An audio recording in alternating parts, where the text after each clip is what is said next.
Hello friends, family, and internet strangers, Stephanie here, and today we are making a special occasion dinner. Honey chicken and mashed potatoes. A special occasion meal because of just how much work, fat, and carbs go into making it. Today's special occasion, my parents' 35th wedding anniversary. We are celebrating the fact that they have made it 35 years without killing each other.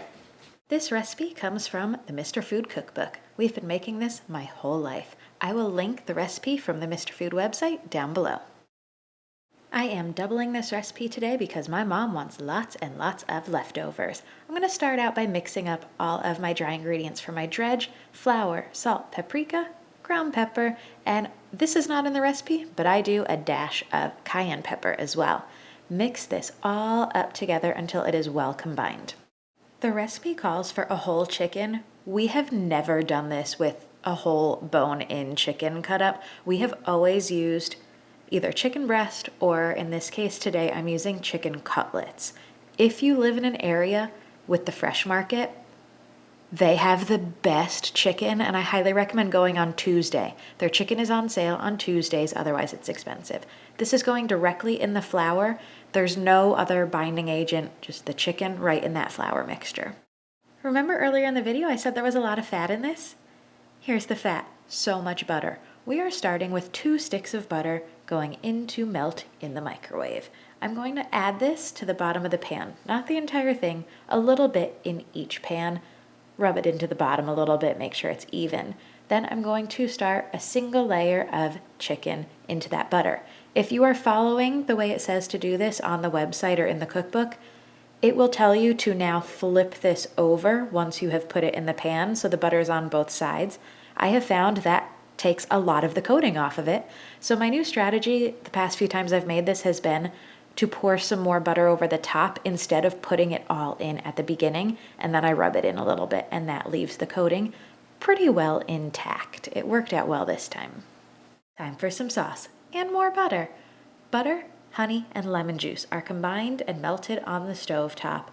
I simmer them until it's time to put it on the chicken. This chicken is going to cook half of the time the way we prepared it, and then this sauce goes on for the second half after we flip it. Your cooking time will vary depending on what type of chicken you use, and I recommend flipping it with a fork instead of tongs because tongs will start to rip some of the coating off of it, and we want as much of that beautiful coating on there as possible. Mine were so thin, I cooked it at 375 for 15 minutes, did this process, and then 10 minutes until it looked like this. It was perfectly cooked and delicious. Mashed potatoes are the perfect side for this meal. I'm going to peel up some potatoes and put them in my Instant Pot to mash up. Anyone else peel their potatoes over newspaper? That's just how I've always done it. I am going to cut these up. They're all uneven sizes. I cut the big ones into quarters, and then I'll cut the small ones in half so that they get to be somewhat close in size, but they cook pretty well and pretty evenly in the Instant Pot. I put 1 cup of water and the rack in the Instant Pot. I layer my potatoes, and I like to season these in the Instant Pot before I cook them. Since I won't be draining any water, it's easy to do to add a little bit more of a kick. I use salt, pepper, paprika, and garlic powder with a little dash of cayenne in mine. Since I'm doing so many potatoes to have a lot of leftovers, I do some of the seasoning in the middle and then some again on the top. I'm going to put the top on this, close it up, make sure that it is set to sealing, and I'm going to cook this for 8 minutes on high pressure and do a quick release.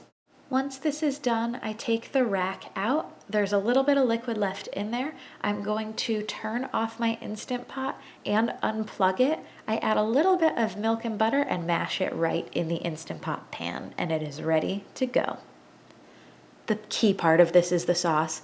I drizzle it over the chicken, and I also drizzle it over the mashed potatoes instead of a pat of butter. It's delicious.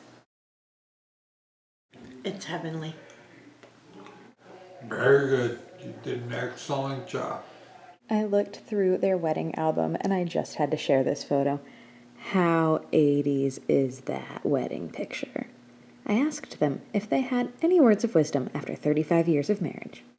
I would say just remembering that you're not the one in control. Say yes, dear, whenever possible.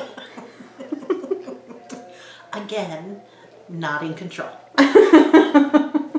And lastly, make sure that you raise your children to cook for you on your anniversary.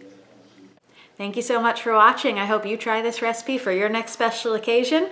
If you liked this video, don't forget to give it a thumbs up. Leave a comment down below wishing my parents a happy 35th wedding anniversary, and I will pass that along to them. Don't forget to subscribe.